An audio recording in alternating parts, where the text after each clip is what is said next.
WKB approximation method ကိုအသုံးပြုပြီးတော့ one dimensional harmonic oscillator တွေရဲ့ energy level တွေကိုတွက်ကြည့်မယ် one dimensional harmonic oscillator ရဲ့ potential က rigid wall မရှိတဲ့ potential wire တွေဖြစ်တယ် potential wire ရဲ့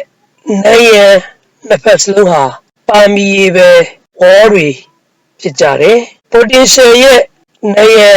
တစ်ဖက်ကနေတစ်ဖက်ကိုစိတ်ဝင်သွားကြတယ် potential ဟာနံရံတစ်ဖက်ကိုဖောက်ဝင်သွားလို့ရတယ်မာကျောတဲ့နံရံတွေမရှိဘူးဒါကြောင့်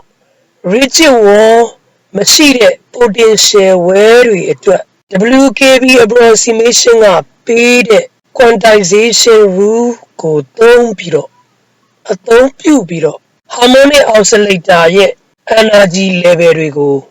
ခံမှန်းကြည့်မှာပဲဖြစ်တယ် harmonic oscillator ရဲ့ classical total energy က E equal P square over 2m ဒါက kinetic energy term ဖြစ်တယ် plus 1 over 2m omega square h square ဒါက potential energy term ဖြစ်တယ်ဒီ potential energy က ဟောဒီ potential wave ပုံစံကိုပေးတာဖြစ်တယ်ဒါဆိုရင် classical momentum ကိုဟောဒီလိုရရှိမှာပဲဖြစ်တယ် plus or minus square root of 2me minus m square omega square h square ဆိုပြီးတော့ဖြစ်တယ်ရရှိထားတယ် turning point နှစ်ခုရှိမယ် x minimum ဖြစ်တဲ့အမှတ်နဲ့ x maximum ဖြစ်တဲ့အမှတ်တွေကိုပြောတာဖြစ်တယ်အဲ့ဒီ turning point တွေမှာ energy နဲ့ potential ဟာတူးနေမယ်အဲ့ဒီမှာ kinetic energy မရှိဘူး p square over 2m မရှိဘူး turning point ရဲ့ပမာဏကိုအဲ့ဒီ energy နဲ့ potential နဲ့တူတဲ့နေရာမှာရှာကြည့်လိုက်တဲ့အခါ turning point ရဲ့တန်ဖိုးဟာ plus or minus square root of 2e over m omega square ဆိုပြီးတော့ဖြစ်တယ် turning point ရဲ့ပမာဏကို a လို့ထားလိုက်မယ် a equal square root of 2e over m omega square ဆိုပြီးတော့ဒါကြောင့် x minimum က minus a x maximum က plus a ဆိုပြီးတော့ရရှိတယ်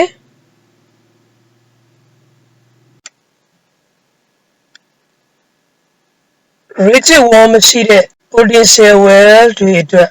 WKB approximation ကပေးတဲ့ quantization rule ဘိုး Sommerfeld quantization rule ကိုသုံးပြုတော့မယ်ဘိုး Sommerfeld quantization rule က 2 integral h1 to h2 p of h dh equal m plus half times h ဖြစ်တယ် p of h က position h နဲ့သက်ဆိုင်တဲ့ momentum conjugate ဖြစ်တယ်အဲ့ဒီ momentum ကစောစောပိုင်းမှာဒီလိုရရှိထားတယ် plus or minus square root of 2me minus m square omega square h square ဆိုပြီးတော့ရရှိထားတယ်သူကိုအစားထိုးလိုက်မယ်ပြီးတော့ integration က turning point h1 ကနေ h2t ဆိုတော့ဒီ harmonic oscillator အတွက် turning point က minus a ကနေ plus a ထိ integrate လုပ်မှာဖြစ်တယ်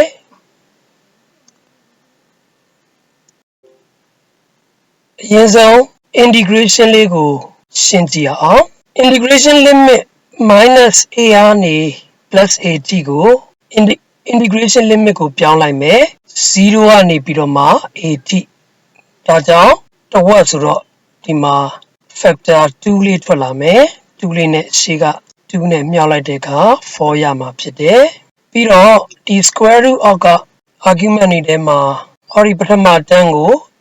m omega square နဲ့မြောက်မယ်စားမယ်ပြီးတော့ m square omega square ကိုတန်းနှစ်ခုလုံးကနေပြီးတော့မှ square root အောက်ကနေပြီးတော့ဆွဲထုတ်လိုက်မယ်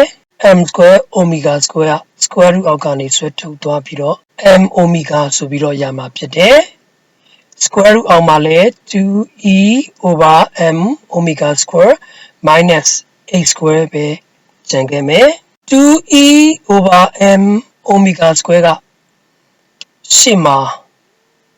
ရှာခဲ့ဘူးတယ်သူဟာ a square နဲ့အတူတူပဲဖြစ်တယ်ဒါကြောင့်သူ့နေရာမှာ a square ကို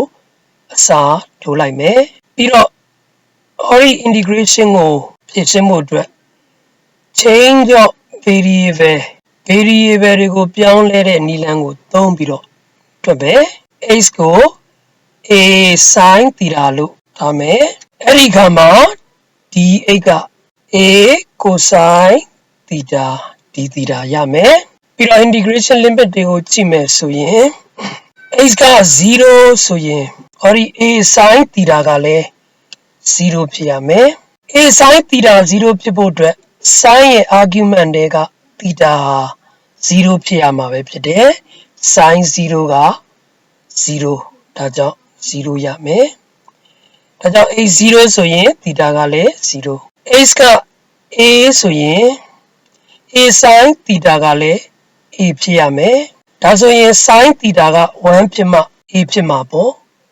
sin theta က1ဖြစ်ဖို့ဆိုရင် sin ရဲ့ argument theta ဟာ pi by 2ဖြစ်မှရမယ်ဒါကြောင့် theta က pi by 2 x က a ဆိုရင် theta က pi by 2 x က0ဆိုရင် theta က0ဆိုပြီးတော့ integration limit တွေကိုလည်းပြောင်းရေးမယ်ပြီးတော့ a square နေရာမှာ a square sin square theta ထည့်လိုက်မယ်ဒီ x နေရာမှာ a cosine theta d theta ဆိုပြီးတော့ change of variable တွေကိုပြောင်းလဲပြီးတော့ integrate လုပ်မယ်အဲ့ဒီတဲက a square ကိုလည်း square root အောက်ကနေပြီးတော့မှဆွဲထုတ်လိုက်မယ်1 minus sin square theta ဟာ 1 minus sin square theta ဟာ cosine square theta ပဲဖြစ်တယ်ဒါကြောင့် square root of cosine square theta ဟာ cosine theta ပဲရမယ်ဒီ cosine theta နဲ့ဒီနောက်က cosine theta နဲ့နှစ်ခုကညောင်းလိုက်တော့ cosine square theta ဖြစ်မယ်ဒီနှစ်ကြောင်းကိုမပါတော့ဘူးဒီနှစ်ကြောင်းထပ်နေလို့ဟုတ်ပြီ cosine square theta က1 plus cosine 2 theta over 2နဲ့တူတယ်2ကိုရှေ့မှာပုံထုတ်ထားမယ်ဂိမ်းသည်ဆိုတော့ပြီးတော့မှ1 plus cosine 2 theta ကို integrate လုပ်မယ်1ကို theta နဲ့ integrate လုပ်တာက theta cosine ကို integrate လုပ်တာက sin ဒီ2 theta ကို integrate လုပ်တာက1 over 2ပေါ့ရရှိမှာဖြစ်တယ်ပြီးတော့ integration limit တွေထည့်မယ် theta နေရာမှာ pi by 2ထည့်မယ်ပြီးတော့ sin 2 theta နေရာမှာ pi by 2ထည့်လိုက်တော့ sin pi ဖြစ်မယ်အဲ့ဒါက0ဒါဆိုရင် pi by 2ပဲကျန်မယ်နောက်တစ်ခါ0ထည့်မယ်အဲ့ဒီကမှလည်း sin 2 theta over 2ကလည်း0ပဲရမယ်ဒါကြောင့် integration လုပ်လိုက်တာက pi by 2ရမယ်ရှေ့က2နဲ့ဆိုတော့4ပေါ့အဲ့ဒါဆိုရင် pi a square over 4ရမှာဖြစ်တယ်ဟောဒီ integral 0 to a square root of a square minus a square dx ဆိုတဲ့ integration ကြီးဟာ pi a square over 4လို့ရပြီအဲ့ဒီမှာ a square ရဲ့တန်ဖိုးကိုပြန်ထည့်တဲ့အခါမှာတော့ pi e over 2m omega square ဆိုပြီးတော့ရမယ်ရရှိလာတဲ့ဒီ integration တန်ဖိုးကိုမူလ equation ထဲမှာလာထည့်မယ်အဲ့ဒီအခါမှာ quantization rule close integral p dx က 2 pi e over omega ဆိုပြီးတော့ရရှိမှာဖြစ်တယ် close integral p dq က n plus half times h ဆိုတော့ဒီနေရာမှာစားထိုးလိုက်မယ် integral close integral နေရာမှာ 2 pi e over omega ကိုစားထိုးလိုက်မယ်အဲ့ဒီနောက်မှာတော့ harmonic oscillator ရဲ့ quantized energy expression ကိုရပါပြီ WKB approximation ကပေးတဲ့ energy level တွေနဲ့ energy နဲ့အမှန်တကယ် exact energy တို့ဟာတစ်ထပ်တည်းတူးနေတာကိုတွေ့ရမှာပဲဖြစ်တယ်